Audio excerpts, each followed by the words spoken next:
जय हिंद प्यारे साथियों, बहुत बहुत स्वागत करता हूं आप लोगों अपने चैनल वैकेंसी पॉइंट पर। तो दोस्तों, आज की वीडियो में मैं बात करने वाला हूं कि आखिर जो यूपीएसआई के री एग्ज़ाम की बात कर रहे हैं, आखिरकार उनसे मुलाकात हुई और उनसे कुछ सवालों के जवाब भी पूछे गए कि आखिर जब ये री एग्ज़ाम की बात कर रहे हैं तो आखिर इनकी तैयारी उस लेवल की होगी कि इनको जब दोबारा एग्ज़ाम में बैठाया जाएगा तो ये सिलेक्शन ले सकते हैं। लेकिन मैं आपको बताऊँ तो जो अभ्यर्थी तैयारी में फ़िलहाल अच्छी खासी जिसकी तैयारी है, जो तैयारी में जुटा हुआ है, वो दूसरे एग्ज़ाम की तैयारी कर रहा है। फाइनली मैं आपको बताऊँ कि अगर री एग्ज़ाम होगा तो वो इस एग्ज़ाम में पार्टिसिपेट करेगा और वो फिर से इस एग्ज़ाम को क्वालिफाई करेगा। लेकिन बात करें दोस्तों, जो ऐसे और अभ्यर्थी हैं जिनका इस री एग्ज़ाम की मांग कर रहे हैं, तो उनसे जब कुछ सवालों के लिए वार्तालाप हुई तो उसमें मैंने 2 क्वेश्चन संविधान से पूछा और 1 क्वेश्चन मैंने साइंस का पूछा। तो उसके क्या आंसर रहे थे और एक्चुअल में वो क्वेश्चन थे क्या, तो वो क्वेश्चन मैं आप लोगों से भी इस वीडियो में जिक्र करूँगा जिसका आपको आंसर देना होगा। लेकिन फाइनली मैं आपको बताऊँ तो जो बहुत सारे अभ्यर्थी ऐसे हैं जिनका बात करें तो जिन्होंने क्राइटेरिया भला क्वालिफाई किया और लेकिन वो सिलेक्शन से बहुत ज़्यादा ही गैप कर रहे, बहुत ज़्यादा दूर थे, तो ऐसे अभ्यर्थियों की का जो एक जमावड़ा है वो ज़्यादातर एग्ज़ाम की मांग कर रहे हैं। लेकिन फाइनली मैं आपको बता दूं तो इसका जो भी निर्णय होगा वो कोर्ट के अधीन है और 2 तिथियां हैं जिस पे कोर्ट इस पर निर्णय करेगा, जिससे ये निर्धारित हो जाएगा कि आखिर यूपीएसआई भर्ती में आगे के क्या निर्णय लिए जाएंगे। लेकिन मैं आपको एक तरफ और बात कर लूँ तो यूपीएसआई जैसा ही एग्ज़ाम जम्मू कश्मीर एसआई का हुआ था, जिसमें सरकार ने ये निर्णय अभी तो नहीं लिया, लेकिन फाइनली ये निर्णय ले सकता है कि वहाँ पे री एग्ज़ाम कराया जाए। लेकिन फाइनली मैं बताऊँ तो अभी यूपीएसआई भर्ती में ऐसा कुछ भी नहीं हुआ है और यहाँ पे भर्ती प्रक्रिया भी अभी पूरी तरह से चल रही है। मगर इसका जो फाइनल चयन है वो अभी कोर्ट का जो भी निर्णय आ गया अभी उसके अधीन रखा गया है। लेकिन मैं आपको बताऊँ तो वो 3 क्वेश्चन मैं आपसे जिक्र करता हूँ।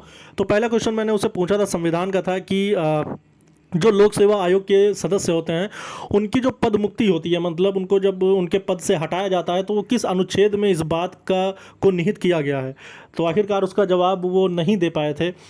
इसका सिंपल सा जवाब था, आखिर आपको ये बात पता ही होगी अगर आपका चयन हो चुका है या फिर आप अगर अच्छी खासी तैयारी रखते हैं, तो लोक सेवा आयोग के सदस्यों की जो पदमुक्ति है वो साफ साफ लिखा हुआ है कि 315 से लेकर शुरुआत है तो 317 में है। सॉरी, जो इसका जो गठन था, मतलब अखिल भारतीय सेवाओं का जो गठन था, ये तो आपको पता ही होगा कि अनुच्छेद 312 में था। लेकिन जो लोक सेवा आयोग के सदस्यों की जो पदमुक्ति थी वो अनुच्छेद 317 में था। और इनमें एक खास बात यह है कि इनकी पदमुक्ति इतनी आसानी से नहीं हो सकती है। अगर इनके जो अध्यक्ष होंगे या किसी सदस्य जो भी मतलब लोक सेवा आयोग के अध्यक्ष हो या फिर उनके सदस्य हों, तो उनको केवल कदाचार के आधार पर राष्ट्रपति के आदेश द्वारा ही पद से हटाया जा सकता है। तो ये भी आपको पता होना चाहिए। और दूसरा क्वेश्चन मैंने पूछा था वो भी बड़ा सिंपल सा ही क्वेश्चन था, मगर उसका जवाब देने के लिए उस अभ्यर्थी के पसीने तक छूट गए। दूसरा क्वेश्चन था कि अंतर्राज्यीय परिषद की स्थापना के बारे में था कि अंतर्राज्यीय परिषद की स्थापना कब हुई थी और इसका जिक्र किस अनुच्छेद में किया गया। तो ये तो आपका आंसर, इसका जो आंसर है वो तो आपको पता ही होगा। लेकिन फाइनली मैं आपको बता दूं तो इसका जो स्थापना की गई थी वो 1990 में किया गया था और इसके लिए जो आर्टिकल था वो आर्टिकल 263 था, यानी 263। तो दोस्तों, 2 क्वेश्चन थे ये जो संविधान से थे और पढ़ने वाले अभ्यर्थी को ये बात बहुत अच्छे से पता होगी क्योंकि ये बहुत ही प्रचलित टाइप के क्वेश्चन थे और ऐसे ही क्वेश्चन यूपीएसआई में पूछे गए थे। और तीसरा क्वेश्चन था साइंस का दोस्तों कि पीतल का रेखीय प्रसार गुणांक कितना होता है। तो जो पीतल का रेखीय प्रसार गुणांक था वो भी नहीं बता पाया, लेकिन इसका जो आंसर था वो ये होता है 19 × 10⁻⁻6 पर डिग्री सेल्सियस।